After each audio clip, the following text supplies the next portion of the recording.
Hello everyone, welcome back to my channel Mishti's blog. আশা করছি তোমরা সবাই খুব ভালো আছো, আমিও ভালো আছি। এখন সকাল ওই 5:30 মতন বাজে, এখনও অন্ধকার। চারিদিকে মনে হচ্ছে কুয়াশা আরও বেশি করে নামছে। যত বেলা হচ্ছে তত যেন কুয়াশা নামছে। সকাল সকাল ঘুম থেকে উঠেই আজকে আমার সমস্ত কাজ হয়ে গেছে। তারপরে ঘরটর মুছে নিয়ে স্নান করে নিয়েছি, আর কাকা এদিকে পুজোটা দিয়ে দিচ্ছে।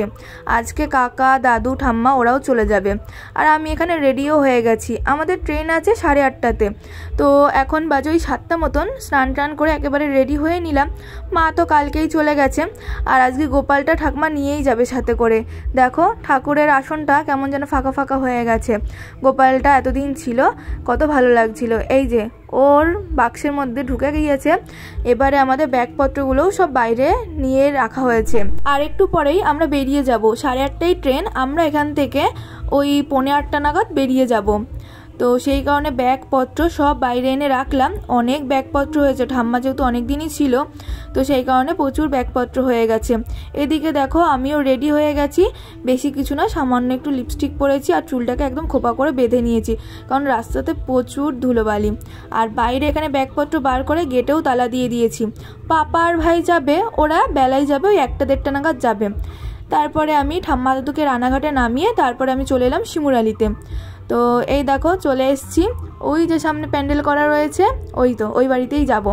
আমার মাসি, মা, মনে আছে পূর্বস্থলী গিয়েছিলাম ওর সাথে 7 মাসের সাথে, আজকে 9 মাসের সাথ বাপের বাড়িতে। তো বাড়িতে এসেই প্রচণ্ড খিদে পেয়ে গেছে, তাই আগে প্যান্ডেলের থেকে খাবারটা নিয়ে এলাম। প্যান্ডেলে বসে খাইনি, আর প্রচণ্ড গরম লাগছে, তাই বাড়িতেই খাবারটা নিয়ে এলাম। তো লুচি, আর এখানে করেছে আলু ফুলকপির তরকারি, আর নলেন গুড়ের রসগোল্লা। এখানে আমার দাদু প্রচণ্ড রেগে গেছে আমার উপরে। আমারও কালকে আসার কথা ছিল, যেহেতু ঠাম্মা দাদু ছিল, ওরা আজকে বাড়ি চলে যাবে, সেই কারণে আমি আর কালকে আসিনি মায়ের সাথে। আমি সকালে ওদেরকে রানাঘাট স্টেশনে নামিয়ে দিয়ে তারপরে আমি আবার শিমুরালিতে যাওয়ার জন্য ট্রেন ধরেছিলাম। সকালবেলাতে এত খিদে পেয়েছে যে বাড়ির থেকে তো সেইভাবে কিছুই খেয়ে আসিনি, শুধু চা ছাড়া। এখন ওই 11:30 মতন বাজে, তো আগে এসেই খাওয়া দাওয়া করে নিলাম। আর তারপরে ঘরে এসে দেখি বেলুন টেলুন সব ফোলানো হয়ে গেছে। এবারে এটা বাইরে নিয়ে গিয়ে সাজানো হবে। মাম যেখানে আজকে 7টা খাবে, তো ওখানে নিয়ে গিয়ে সাজানো হবে। আর এখানে দেখো হবু মা এখন সাজুগুজু করতে বসে গিয়েছে। আর মাত্র কয়েকদিনের অপেক্ষা। আর আজকে জানো তো ওর 9 মাসের সাথ, আর আজকে ওদের ফার্স্ট অ্যানিভার্সারি, তো দুটোই একদিনে পড়েছে। আর এখানে আমার মা রান্না বান্না করছে, এই কারণেই মায়ের আগের দিন আসা। তো মা হচ্ছে মামের স্বাদের যে খাবারগুলো দেওয়া হবে ওইগুলো মাকে বলেছিল যে রান্না করতে।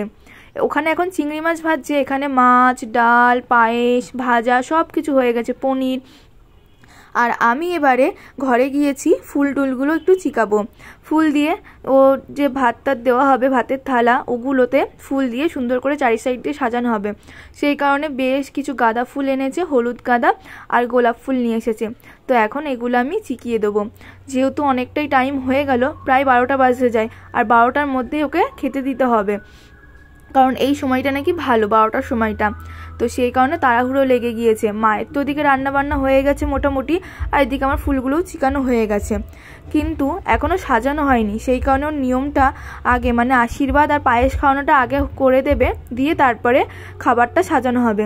কিন্তু এখন ওর সামনে খাবারগুলো সাজিয়ে দেওয়া হয়েছে। আমরা বলেছি এখন তুই খাবি না খাবারটা, ভাত টাত খাবি না, পরে খাবি, আমরা সাজিয়ে দেবো তারপরে। ওর শ্বশুরবাড়ির লোকজনও সবাই চলে এসেছে। এখনও ভালো করে শাড়িটাও পরতে পারিনি, কোনো রকমে একটু মেকআপ আর চুলটা বেঁধে দেওয়া হয়েছে।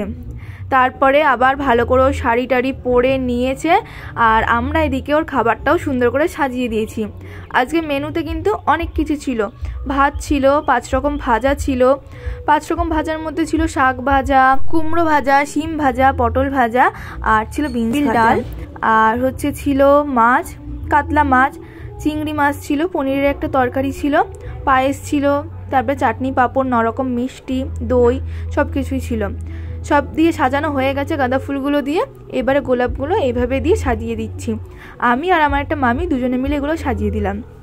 তবে ভাতের প্লেটটা না একদম একটা সাইড হয়ে গেছে, মাঝখানে রাখলে ভালো হতো। তো আমরা প্রথমে বুঝতে পারিনি, পরে দেখলাম যে পুরো একদম সাইড হয়ে গেছে। এত তাড়াহুড়ো করে সাজানো না, ওই কারণে ঠিকঠাক মতো সাজানো হয়নি। তো এবারে ওকে ডাকা হবে, খেতে বসবেও, কারণ অনেকটাই বেলা হয়ে গেছে, ওরও খিদে পেয়ে গেছে, সকাল থেকেই না খেয়ে রয়েছে। আর এই থালা সাজানোটা কেমন হয়েছে অবশ্যই কিন্তু তোমরা কমেন্ট করে জানিও। আর পিছনেও কিন্তু বেলুন টেলুন দিয়ে সাজানো হয়ে গেছে, সব কিছু রেডি, এবারও খেতে বসবে। তবে খাওয়ার আগে সবারই আবদার একটু সেলফি তুলতে হবে, একটু ফটোশ্যুট করতে হবে, তো সেই কারণেই এখন এখানে ফটোশ্যুট চলছে। এটা হচ্ছে আমার মেসো মানে মামের বর। মাম আর আমি দুজনেই সমবয়সী, কিন্তু মাম সম্পর্কে আমার মাসি হয়। এখানে আমরাও মামের সাথে কয়েকটা ফটো তুলে নিয়েছিলাম। আর এবারে ওকে বললাম যে তুই খেতে বসে পড়, কারণ ওর প্রচণ্ড খিদে পেয়েছে, আর ও নিজেও আর পাচ্ছে না। তো ও তো দেখো মুখটা দেখে বোঝাই যাচ্ছে ও কতটা অধৈর্য হয়ে যাচ্ছে ফটো তুলতে তুলতে। তো ও নিজেই বলছে আমার আর ভালো লাগছে না, এবার এই সমস্ত বাদ দে। তো এবারে আমার মা ওকে হাওয়া করছে, কারণ আজকে না মানে ওই দিনটায় ওর যেদিন সাত ছিল সেই দিনটা প্রচণ্ড গরম পড়েছিল, তারপরে ওই শাড়ি পরেছে, তারপরে এই প্যান্ডেল এত লোকজন, তো সেই কারণে ওর প্রচণ্ড গরম লেগে যাচ্ছিল। তো আমার মা এখানে দাঁড়িয়ে দাঁড়িয়ে হাওয়া করছে। আর এখানে সমস্ত লোকজনও চলে এসেছে, মানে এরা সবাই হচ্ছে মামের শ্বশুরবাড়ির লোকজন, মামের বন্ধু বান্ধবী সবাই ছিল।